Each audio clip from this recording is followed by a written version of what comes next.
Hace algunos días fue presentado en nuestro país un interesante estudio que lo que busca es hacer una radiografía de los emprendimientos de base científico-tecnológica acá en Chile, definidas como emprendedores cuya propuesta de valor se basa en el conocimiento con potencial innovador a partir de actividades de investigación y desarrollo. Esa es una de las definiciones claves para entender de qué se trata. Esta radiografía nos muestra cuáles son las características en definitiva, qué edad tienen estas empresas, quiénes las componen, cómo se dedican al trabajo de estos emprendimientos, muchos de ellos que están generando cambios bien relevantes en sus respectivos sectores de negocio. Vamos a conversar de este tema junto a la subsecretaria del Ministerio de Ciencia, Carolina Torrealba. Gracias por estar con nosotros, subsecretaria, muy amable.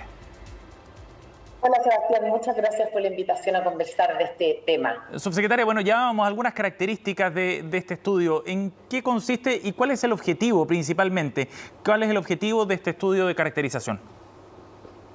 Bueno, el objetivo fue básicamente poder hacer una línea de base. Nosotros cuando llegamos a instalar el ministerio teníamos claro que uno de los objetivos fundamentales era poder ampliar el ministerio, que no fuera solo ciencia y tecnología, sino que también que abarcara todo el proceso largo y difícil, pero de profundo impacto, que es cómo la ciencia y la tecnología se transforma también en empresas que vienen a nutrir el sistema científico-tecnológico y a entregar además soluciones importantes a distintos desafíos país. Ajá. Sin embargo, no teníamos instrumentos para poder realmente generar una política, no conocíamos el sistema y así fue como nace estos estudios. Hicimos uno primero hace un par de años y ahora sacamos la segunda versión de este estudio cuyo objetivo es descriptivo, conocer las empresas, dónde están, como decías tú, cuál es su tamaño, cuál es su complejidad, a qué se dedican para poder generar realmente políticas adecuadas a ese sistema y poder potenciarlo. Ese es el principal, obviamente, y obviamente que también poner el tema en la palestra. Sí, subsecretaria, antes de hablar de las características que nos muestran este estudio, ¿podría darnos algunos ejemplos de empresas, por ejemplo, que tienen o que abarca, digamos, este estudio? ¿Cuáles son las empresas de base científico-tecnológica que busca considerar esta, para que la gente pueda entender bien en qué consisten? Sí, precisamente hoy día nos juntamos, esta semana ha sido muy intensiva, nos juntamos con los 45 adjudicatarios de un instrumento que se llama Startup Ciencia, que diseñamos para apoyar a estas empresas, segunda versión, y tenemos empresas muy diversas. Por ejemplo, tenemos una empresa que se llama Pau Foods y que una de las cosas que hace es que genera alimentos que son parecidos, digamos, a la carne, emula salchichas, chorizos, etcétera, pero se usa a raíz de alimentos vegetales. Con combinación, con bioprocesos, genera estos, digamos, símiles a esa alimentación, generando una nueva alimentación y una demanda alta en ese sentido. Tenemos otras empresas que, por ejemplo, están mucho más enfocadas a la biomedicina, a poder solucionar distintos problemas de biomedicina. Tenemos empresas de inteligencia artificial que, por ejemplo, buscan predecir tempranamente incendios forestales. Tenemos empresas que están abocadas también a otros problemas como el uso de un componente que sale del quillay, que es tremendamente importante para usos biomédicos, pero que también queremos proteger el bosque nativo del quillay. Entonces la diversidad es amplia, en general son empresas que tienen alto impacto biomédico o de otra característica, como la de incendio. Pero con esos ejemplos nos queda clarísimo, ¿no? Hacia dónde se encaminan estas empresas que están tratando de cambiar parte del ecosistema acá en nuestro país, también en materia de emprendimientos. ¿Qué características tiene entonces, subsecretaria, este tipo de empresas? ¿Qué es lo que nos muestra esta radiografía que han hecho ustedes? Tal vez ligándolo con la pregunta anterior, es importante señalar qué son, digamos, y estas empresas son empresas cuyo surgen con un componente científico-tecnológico complejo, digamos, generan nuevas soluciones desde la ciencia y la tecnología, esa es como la base, digamos. Sí. ¿No? Entonces ahí tenemos distintas, como decíamos, biomédicas o uso de inteligencia artificial, etc.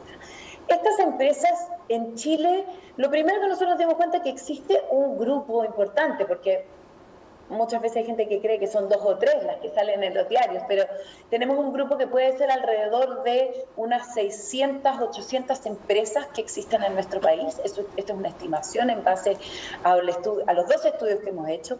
La gran mayoría de ellas, en resumen, son jóvenes, pequeñas, están altamente concentradas en la metropolitana y se dedican en general al tema más de ciencias biológicas y a lo digital. Ajá. Jóvenes, el 80% tienen menos de 10 años, el 50% tienen menos de 10 trabajadores, sin embargo, y esto es interesante, el 50% de los trabajadores y trabajadoras en general tienen un posgrado, es decir, es una ruta también para todas aquellas personas que se han formado, como se le llama capital humano avanzado, para poder integrarse a hacer investigación y desarrollo que conduzca ahora a una empresa en vez de investigación académica. Sí. Así que eso es como, tenemos un polo fuerte en la RM, casi el 60% están en la región metropolitana, Ajá. pero tenemos nodos interesantes de potenciar en Valparaíso y en Biobío también, digamos, y hay algunos otros que son un poco menores, digamos. Es interesante, pero eso es como una caracterización general. Es interesante ver ese perfil, sobre todo para ir generando, me imagino yo, políticas asociadas a esas características, ¿no? Y ayudarlas en el crecimiento, que es lo que se busca finalmente desde las políticas públicas para este tipo de emprendimientos. Absolutamente. Y mira, una de las cosas que es bien interesante, porque normalmente se habla de la poca inversión privada en investigación y desarrollo, no solamente de la poca inversión pública, sino que también privada, como en países como Estados Unidos se cita, o en la mayoría de los países que nosotros admiramos en términos de sistema científico-tecnológico, la gran cantidad de inversión viene del mundo privado. Pero cuando uno ve estas empresas, hay otro dato que es muy interesante, sobre todo porque son jóvenes, es que 6 de cada 10, o sea, el 60% de estas empresas invierte más del 10% de sus ventas en investigación y desarrollo. Ajá. Son un porcentaje grande si uno piensa que además estas empresas son pequeñitas y son muy jóvenes. Entonces, si es que de estas empresas, de este sistema que tenemos, estas crecen, van a pasar dos cosas de manera muy evidente. Uno, van a aumentar su inversión en investigación y desarrollo. Claro. Estas son empresas que publican y patentan. Y dos, van a aumentar también su personal, y su personal, al menos la mitad, tiene posgrado, es decir, empieza a generarse un sistema muy complejo de investigación y desarrollo, ya no solo alojado en el seno de las universidades, sino que también en un sistema privado que se vincula con las universidades y que genera productos distintos y de alto impacto para el país, para la diversificación de nuestra economía, etcétera. ¿Y de dónde? Otro dato interesante es que el 40% de estas empresas exportan. Y uno dice, tiene dos lecturas, o sea, 40% es relativamente poco en el sentido que estas empresas debieran ser todas internacionales porque se basan en conocimiento. Sin embargo, si uno lo compara con la encuesta longitudinal de empresas del año 2019, en que menos del 5% exportan, entonces exportan mucho más que el promedio de nuestro país. Entonces, le da una ruta de cómo acá hay un sistema incipiente, pero que el hacerle potenciarlo puede generar un impacto realmente transformador para nuestro país. Subsecretaria, ¿y qué rol tiene el mundo privado en ese proceso de crecimiento? ¿Cómo se financian hoy día, por ejemplo, estas empresas respecto al sector privado y al sector público?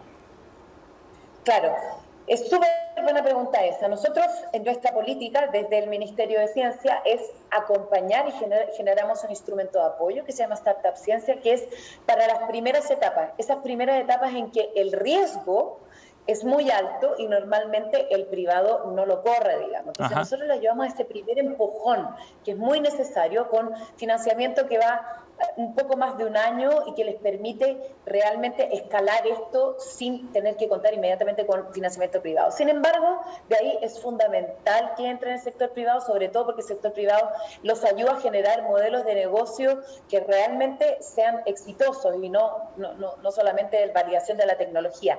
Y en ese sentido, estas empresas, este estudio nos demuestra que un 40% tienen inversión privada. Eso es relativamente bajo, pero por otro lado, si consideramos que estas empresas son muy jóvenes, también es algo que es más o menos lo que esperamos. De todas maneras, hay un rol importante y que también lo estamos abordando a través de otro instrumento que generamos, que se llama Catálisis. Es necesario generar un sistema, conectar estas empresas entre sí, con el sector privado, con el mundo de los inversionistas de capital de riesgo, y eso es algo que estamos abordando también a nivel sistémico con la Oficina de Transferencia y Licenciamiento, con los hubs, que estamos generando redes entre ellos, de manera que además hay algo muy importante. Estos emprendimientos, muchos en la historia, no necesariamente estos, pero en general la evidencia del emprendimiento científico tecnológico te muestra que A veces no les va bien en el primer intento ni en el segundo, a veces el tercero es el que realmente les va bien. Entonces, claro, necesitan aprender de otros, de esas experiencias de otros. Las redes son fundamentales. Sí, y ¿qué rol, estamos cerrando, nos quedan los últimos segundos, pero qué rol cree usted que tienen finalmente estos emprendimientos desde el momento que está viviendo Chile, desde el momento político y social que tiene nuestro país, donde se ha apostado fuerte también en el último tiempo por el emprendimiento como una parte de la estrategia de desarrollo, en definitiva? ¿Qué rol le atribuye usted entonces a estas empresas? Mira, me gusta mucho tu pregunta porque nosotros partimos hace 2 años con esto, muy convencidos con esta agenda. Sin embargo, el cambio y la transformación que ha tenido Chile en estos últimos 2 años ha hecho que esta agenda sea absolutamente sincrónica con estos cambios políticos y sociales.